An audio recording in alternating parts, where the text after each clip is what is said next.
Hi, everyone, and welcome to episode 4 of Bread and Butter.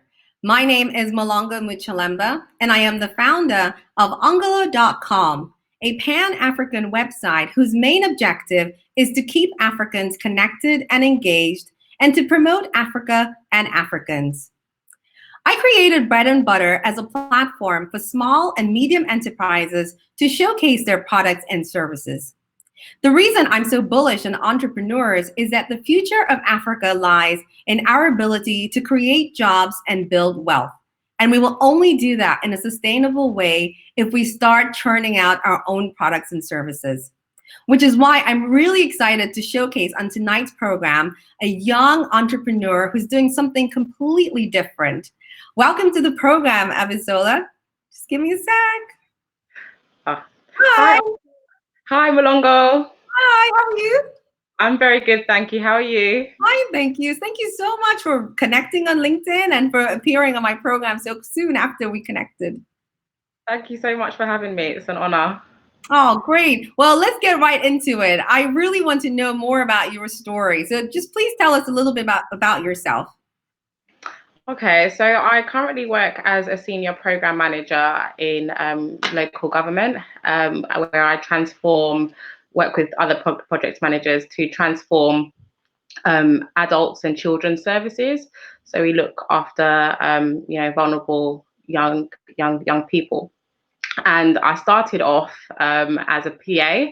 I started off working my way up the ranks as a PA to an office manager, then to a business manager, and ended up becoming a project manager. And I've noticed that that a lot of successful people have had a background in PA services. So that's what ended up leading me to start. One of the reasons that it ended up leading me to start this company called TEGEMEA, which I'm sure we'll be talking a bit more about.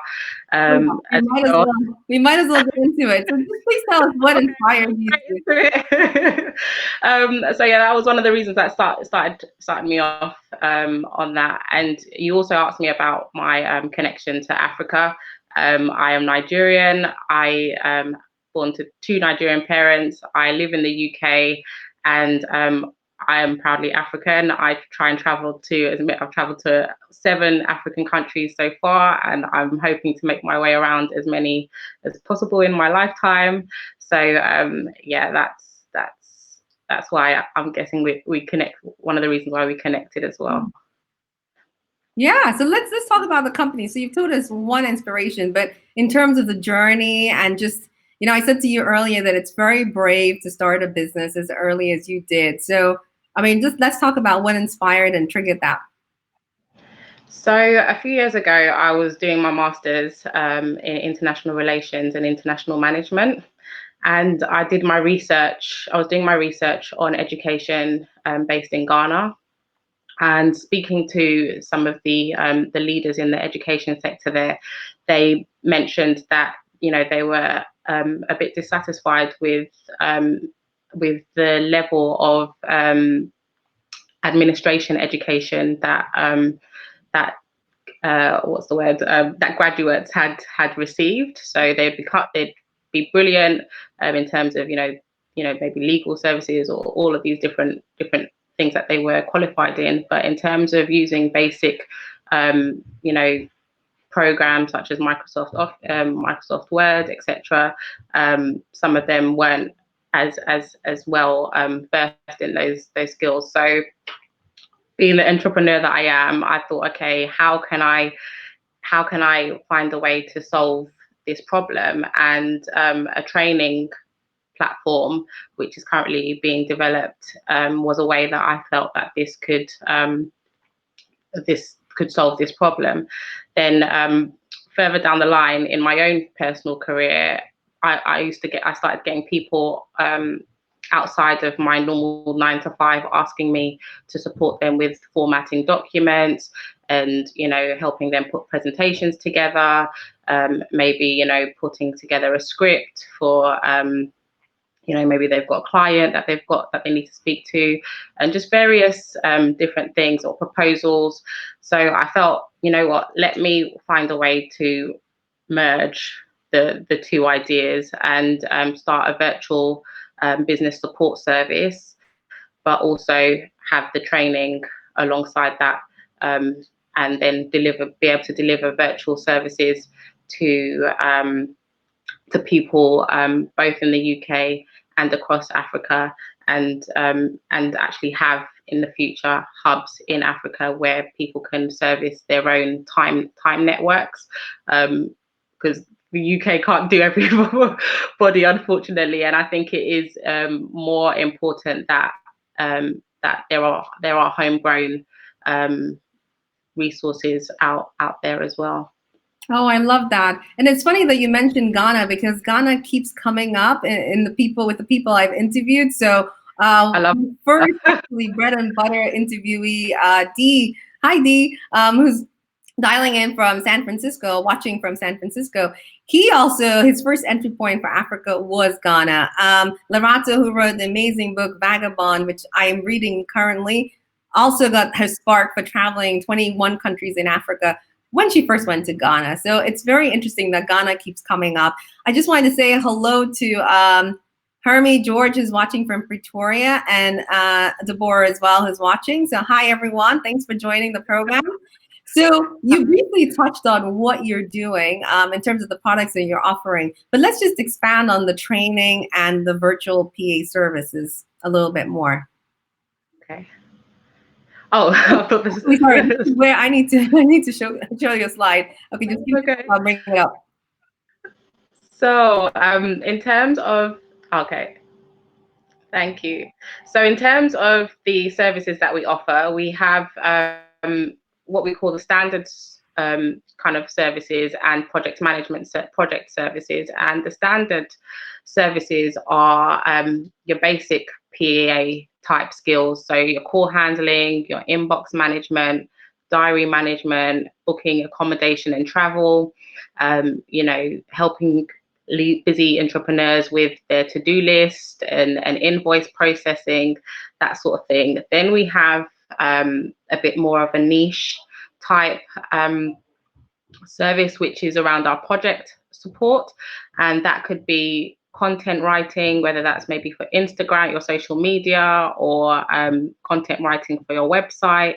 It could be, research, which a lot of people find that they need, and also bookkeeping and data entry and processing. We also have a number of ways in which we deliver those services, because we understand that entrepreneurs could be either starting out, or maybe they want a dedicated business support allocated to them, and if you look at the right hand side of the screen, we have Flex, Integral, and Bespoke. And the Flex service is where you can have your admin, I say when you want, how you want, and that's, 1 month you can have 15 hours of service. The next month you may want 20 hours of service. That's entirely up to you.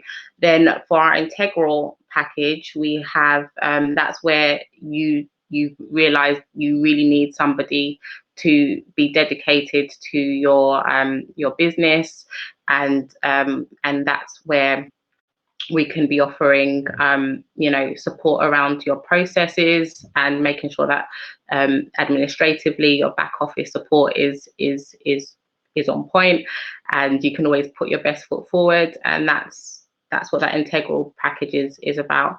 Our Bespoke is where businesses are probably for more medium-sized organizations, where they need a lot more hands-on services. Maybe they need re-engineering of their whole administrative processes and things like that. But for that one, I know it's hidden on the screen, but that's basically what it's about.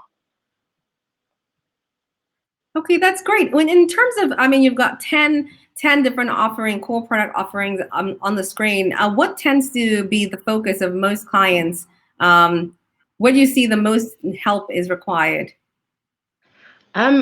Formatting documents has been quite a big one, actually. That surprised me quite a bit. But I guess because people are always needing documents to be put out, and they need that editing and making sure that it's fit for clients that they are servicing. So that's been quite a huge thing that we've been doing. Bookkeeping has also been another service that has been requested quite a bit, and which is similar to the content writing or the formatting, but sort of content writing around proposals.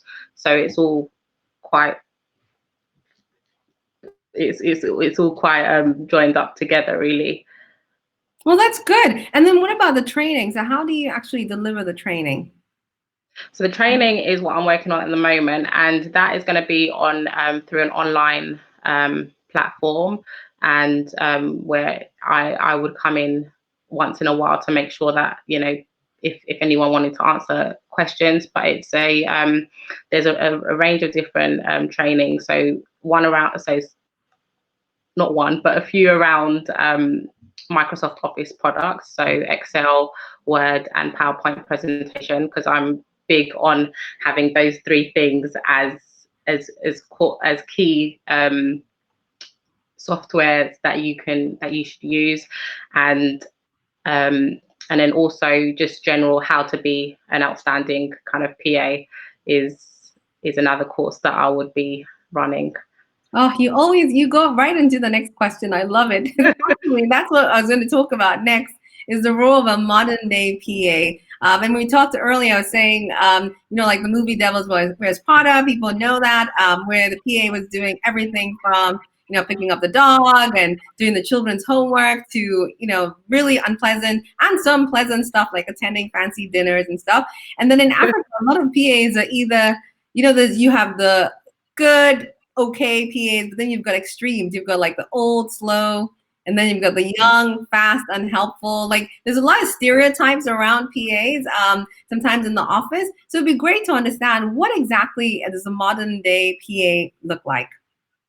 So I have had the experience of being a PA to some very demanding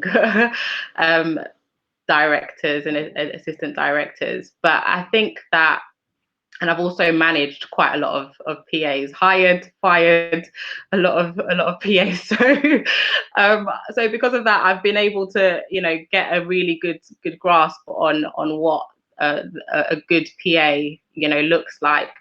And I'd say that a good PA would have to be very have very good interpersonal skills. I think you have to know people. If you don't know people, it's going to be really difficult for you. And when I say know people, I mean, there's a psychology to it. It's knowing, is somebody in the right mood today? Is my boss in the right mood today? And how can I act or adjust my habits or work style accordingly? Or, are they in a flustered mood? Do I need to then, make sure that everything is super organized for them in particular?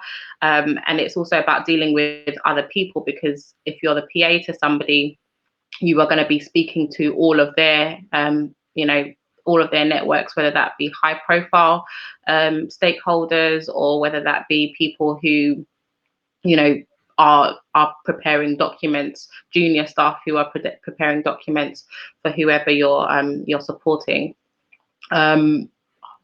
Just thinking about the other points now. So in terms of the other activity, I think you need to be super organized, super organized. You need to be able to organize yourself and others. You need to be, always say, two steps ahead of everything else that's going to happen during the day, because you don't know what's going to happen. So you always need to be ready to fight fires. I've had to put out many fires. Obviously, communication skills. I see some people putting that in the comments. Yeah, thanks. So exactly. So thanks, Lara. So I always say great communication skills, because you need to know how to talk to a range of different people at all levels. So, and what else did I put on here? And yeah, timekeeping, I think, is probably quite a great skill and a much needed skill to have.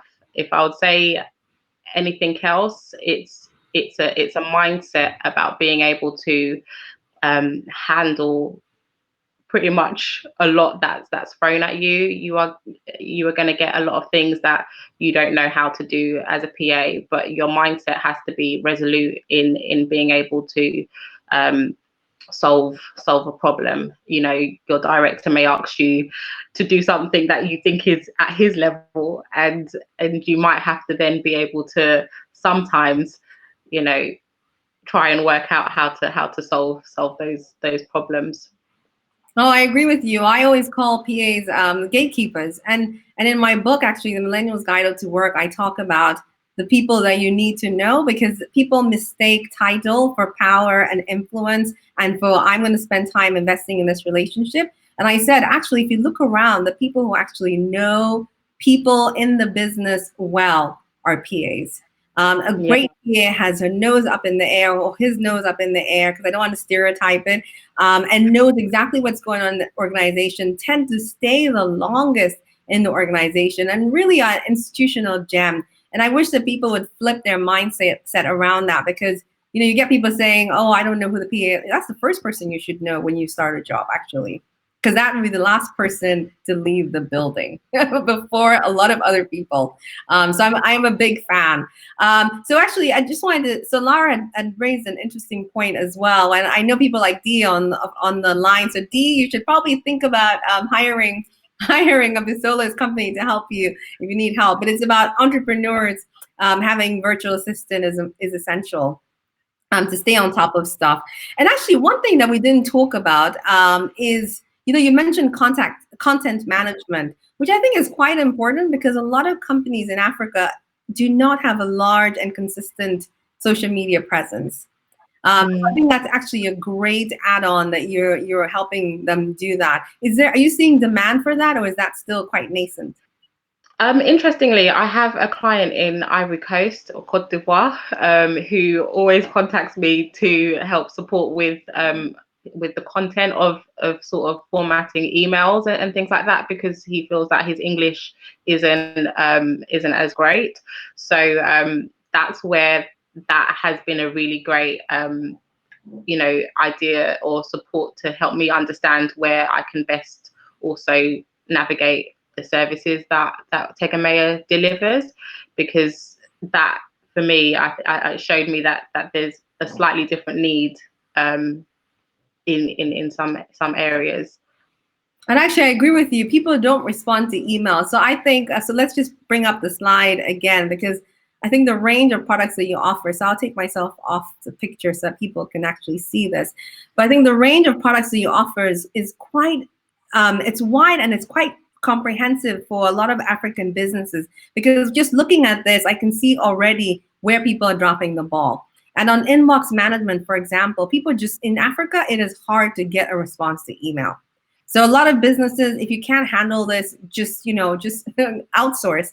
That's the beauty of what you're offering, that you can compensate for, you know, a lack of skill or a lack of knowledge as to how to actually navigate what in the West seem like basic tasks, but actually people don't know how to respond. I still get really frustrated when people send an email out and it's just hi. They don't acknowledge who they're writing to. No closure. I'm a national secretary for the Rhodes Scholarship for Zambia, and I get potential scholars, and bear in mind I'm on the selection panel as well, potential scholars writing in, and the subject is I want scholarship, and then the body is tell me how to apply. And I'm just like, you know, you have to be very professional to respond. And I'm like, dear so-and-so, thank you for your interest, and here are the details. But like that structuring of emails is just missing completely. So I know people look at this and say, well, people are doing that, but actually people are not doing it well. And I think that's the value that your company brings to the business. to businesses in Africa. And I would really encourage people to look into this and engage you after the show. Let's see, we've got another comment here from Andrew. So this is around PAs.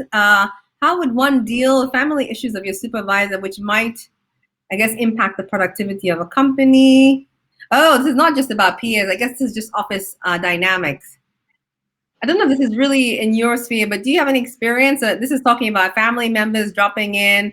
I guess this happens a lot in Zambia and doesn't happen in the UK. I can tell you that. You need to get through security.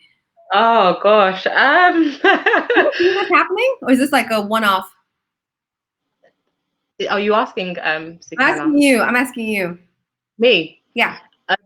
I think, do you know, I would say in that instance, it's really important to set boundaries. I think you do have to let is it the family issues of the supervisor? Well, this is why it's quite a vague question, Andrew, because it's not clear whose wife or husband keeps dropping into the office without an appointment. Okay, let me just adapt since we're live TV. Let's suppose this is the boss's wife. I mean, are there tricky situations where PAs have to manage like spouses, boss? How do you manage that? Especially, I don't know if this still happens today, but back in the day, you know, the whole family was your boss. Yeah, I can imagine a few scenarios where that could happen. You know, imagine if Obama was back in the office and Michelle needed to see to see her husband. So you know, and then you'd have the gatekeeper there. I can imagine scenarios in which this could happen. But I think as the PA, it's really important that you know what it is that the person that you're looking after wants. So he might actually need you to shield the family member away, and you need to be able to do that. So it's really important that you have a really good relationship with the director or the client or whoever it is that you're looking after, and to be able to know it. You know, obviously you're going to have a tight schedule for them. You need to know, okay, you know, they might only have half an hour here, so when the wife comes, you need to be able to say, look, this is the half an hour, or better yet, schedule in some family time during the day where the wife has to come in at, you know, 0:00 at every day. And if she misses her appointment, this was the agreement that we had between ourselves. So there's a range of ways that you can get around it. But first and foremost is to really understand what it is the business that goes first. So business priorities, I always say business needs must go first in the business. Home, completely different. And maybe that's where you might need a home PA to make sure that you know, home work stuff doesn't actually get into home life. So yeah. Oh, I really like that. I think you do have to be transparent and clear. So when I was living in Zambia, I asked the security guards who helped me manage unexpected guests that there were only 4 people who were allowed to come in unannounced: my parents, my siblings, and one of my cousins. And I was like, everybody else, just tell them I'm not here. And then secretly text me and let me know, and I'll let you know if I want to see them. But you do have to set expectations with people that you interact with that will help you manage your day-to-day. So actually, you've mentioned one tip already for anyone who's an aspiring PA. You said just be clear. I mean, know what is expected of you. But do you have any other interviewing tips for people who are looking to become PAs? Okay, so as I mentioned, I've managed many PAs and business support staff. So one thing that I really like to look out for is a notebook. So I have my yellow notebook here, and I always tell people, come to your interviews with a notebook. Even if you're not going to write anything, just bring the notebook, put it down on the table, have your pen with you, and look as if you're about to write something. Because what that shows the interviewer is that you know that your notebook is essential to your daily life as a PA. It shows that as somebody who has had, you know, PAs working for me, I always want to see your notebook with you. Every meeting that we have, bring a notebook with you. You know, if I've worked with directors, you know, at first I started off asking, should I bring my notebook with me? And then you realize you always need a notebook to take notes. So that is one thing I would say. What were my notes on this? I would also say that it is important to ask questions, you know, at the end of the interview about what it is that you are, what tasks you'll be required to do, you know, because sometimes, you know, as we discussed before, that some PAs, you know, you get into a job and there are tasks that you're being asked to do that you didn't realize you were going to be asked to do. So I think it's always good to get clarification in the interview of what sort of what the expectations are for your role. And I think, you know, communicate clearly, be assertive. I always say that as a PA, you are managing the client. You know, you are managing somebody else. It's not them managing you.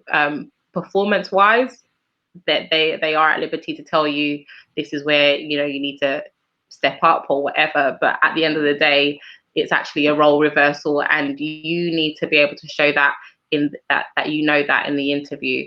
You need to know, be able to show that you're flexible. You need to be able to show that that you have a good awareness of systems, and that you can learn new systems very quickly, because 9 times out of 10 you may be going into an organization where you don't know the system and you will be required to learn it, and that's where you need to be able to demonstrate that you can think on your feet and you can problem solve as well. Oh, that's great advice. And actually, we have some more comments here. So Deborah says, and PAs get things faster if you get on their good side. I totally agree with you. Yes. I agree with you on that. And then we've got a question here from Hermie George. And then this is more about e-commerce in general, because I guess, how do your clients pay you? We have a range of services, either through PayPal, Stripe. We also have Bax as a way forward as well. So those are 3 things that we use at the moment. And so your clients, like in Cote d'Ivoire, will pay you via e-com? Because this question from Hermie George is, e-commerce is becoming more and more an essential service. My question is whether Africa is ready in terms of infrastructure, such as electricity and connectivity. So actually, I mean, I can chip in on this one in terms of, and you're right, and in terms of, I mean, the e-commerce is still quite nascent in Africa. People are still not really using a lot of facilities, not as easy to do as, say, in the West. But people are coming up to speed, because mostly we use cash for our transactions, right? But in terms of electricity and connectivity, I mean, most people use mobile devices. So the 3, 4G connectivity across Africa from players like Airtel, MTN, Orange is quite strong. It's just that cultural mindset shift of not using cash and using a card and buying from somebody who you haven't actually physically seen. I think we need to evolve from that. But what's been your experience with your clients paying you for services using e-commerce? So luckily, I've sort of had clients who have had sort of English methods of, or sort of Western methods of payment as well. So that's something that I would say that I'd have to definitely kind of be a bit more savvy. I've used M-Pesa before, which took me a while to learn how to use, because obviously here we don't have that. But that's where I think the beauty of what I've said, of being able to solve problems. I find that there's always a way around things.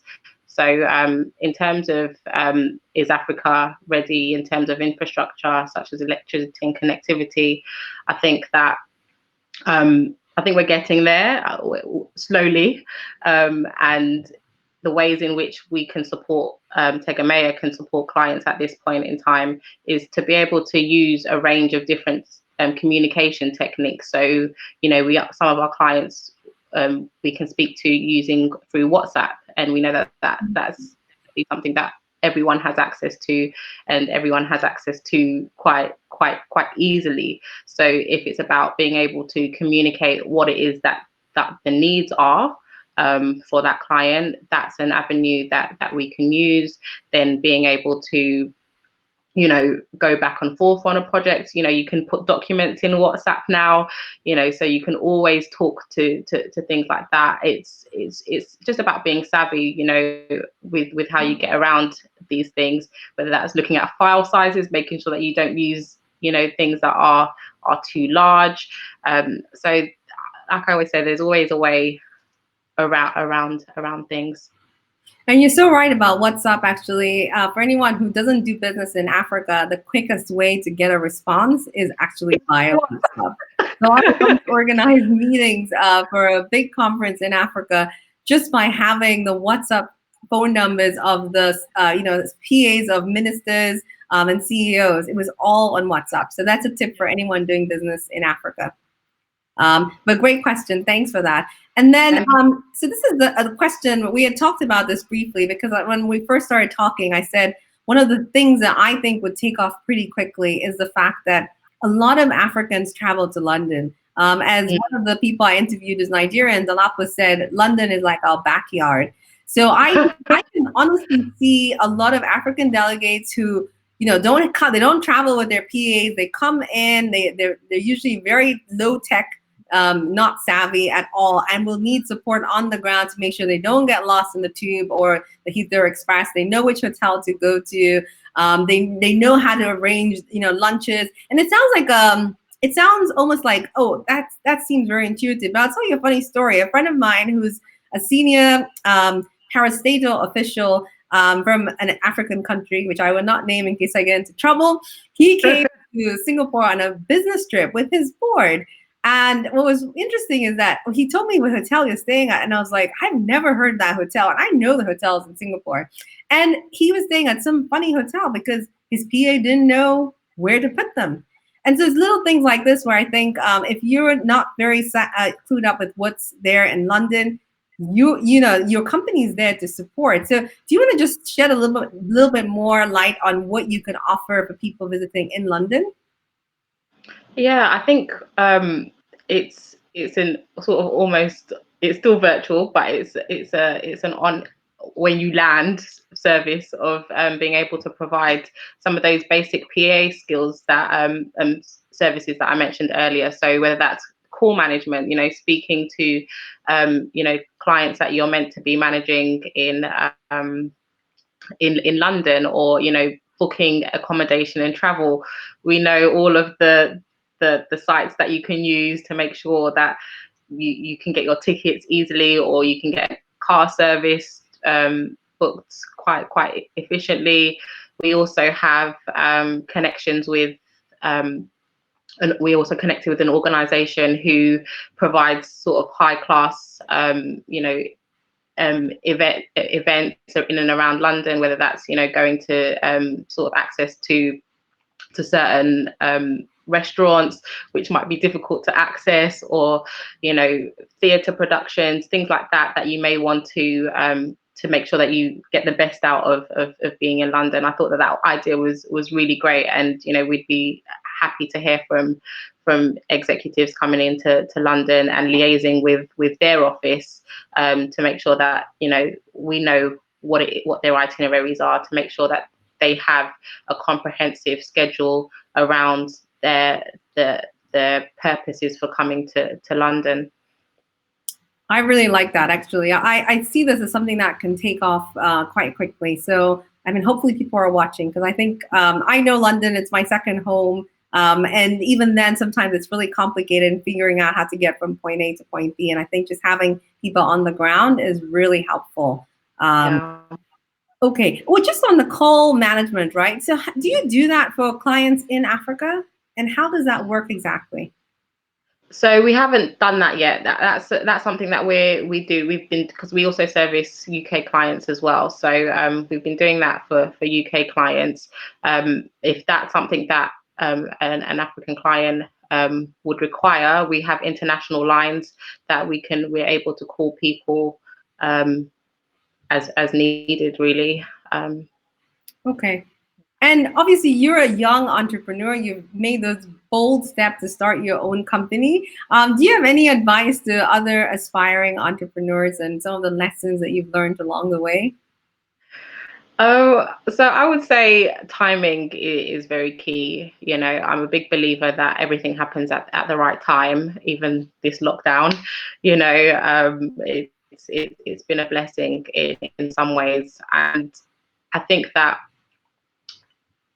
everyone has their own journey to go to. So you may get an idea and you may realize that it's not the right time to enact that idea. I mean, I've had a range of different ideas related to this service years ago, and I've tried it so many times, and you know, it's taken a while to come off the leap pad, and that's because I had to go through a personal journey myself of, you know, whether it's working for others and really understanding how business works. I'd say building resiliency, and you know, something that we mentioned earlier, that I said that, you know, when you start a business, you really have to be able to adapt and change very quickly, and to notice within yourself any ideas that you may have that aren't going to fly, and learn to adjust yourself, because you may speak to somebody and they may be able to offer another angle to your business, and you need to be able to really objectively analyze those things, and be able to take them on board, should they be in line with your vision. I'd also say focus is really important. Remembering your why. You know, a book by Simon Sinek. You know, really, sometimes I have to remind myself every couple of days, why are you doing this, Abby? You know, I'm no longer working as a PA in in my day-to-day kind of job, but I really want to be able to help people become PAs and have administrative skills, because I think that, like you said at the beginning, businesses is the way to fuel Africa's growth and economy. And if we don't have, you know, the basic administration skills for business, how are we going to expect to run governments and you know, run our affairs? So if I can, you know, support people from the rural areas, and you know, find a way to do that, that's so. I guess I'm rambling, but I guess at the end of it is I have to always remember my why and why I'm starting.